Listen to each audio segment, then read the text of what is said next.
You know, you gotta love fake, complete nonsense government numbers. Oh, housing recover, economic recovery, jobs recovery, everything's in recovery. Oh yeah, looking good. But it's the numbers they give you that make you think it's good. The numbers are made up out of thin air. There's no such thing. Prime example that I always use, you can't have a recovery when record-breaking numbers of people, every year it seems like it breaks a new record of how many people are on food stamps. And now they've got us to where full-time jobs are being cut, more part-time jobs are coming online. So there's perception of, oh, there's more jobs out there.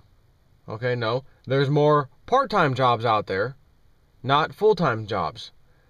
So if a bunch of people got a bunch of part-time jobs, they all needed full-time jobs. That doesn't sound like a employment recovery. So another statistic that I pay attention to is the housing market.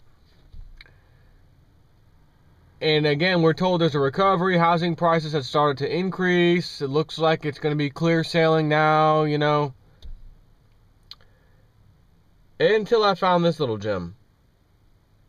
United States, has enough empty houses to house all of Britain. U.S. has enough empty houses to house families of four, is how they put the stats. Families of four. All of Britain. If everyone had a family of four, all of Britain would be able to come over here and live in these empty houses. That's quite a number of people. And to give you an idea, it appears that the U.S. homes have touched 18.7 million number of vacant homes. 18.7 million vacant homes in the United States. How in the hell can you have a recovery when you hear numbers like that? And again, the food stamp numbers and the jobless fake numbers. Oh, we're down to 7.4% unemployment, looking good. It's fake.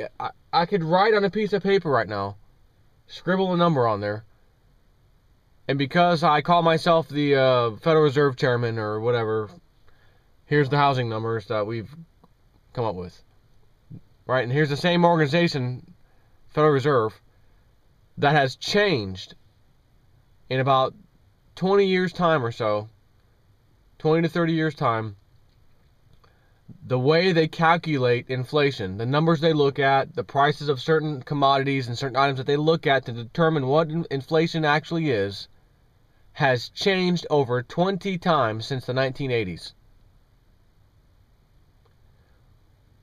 You mean to tell me they can't quite put their finger on what things to look at to figure out what inflation is? Right off the bat, you would say out of all 20 times that they've changed it, there should have been one thing that always stayed. And that's oil. The price of oil or gasoline. Same thing. Because everything in the world has to have gasoline in its life one way or another. From the steering wheel of this little truck, to this cell phone in my hand, to the camera I'm talking to right now, etc., etc. Oil was involved. Therefore, the price of oil must be a critical factor in determining inflation. Yet, that is one factor that they do not use to determine what inflation is. Along with something else that should help determine what inflation is, food prices. They don't include food prices. Not important. I think they include stuff like, you know, what it costs to grow a blade of grass in your yard. That will tell us inflation. And right now, it's only around 2%. Utter nonsense. Take care.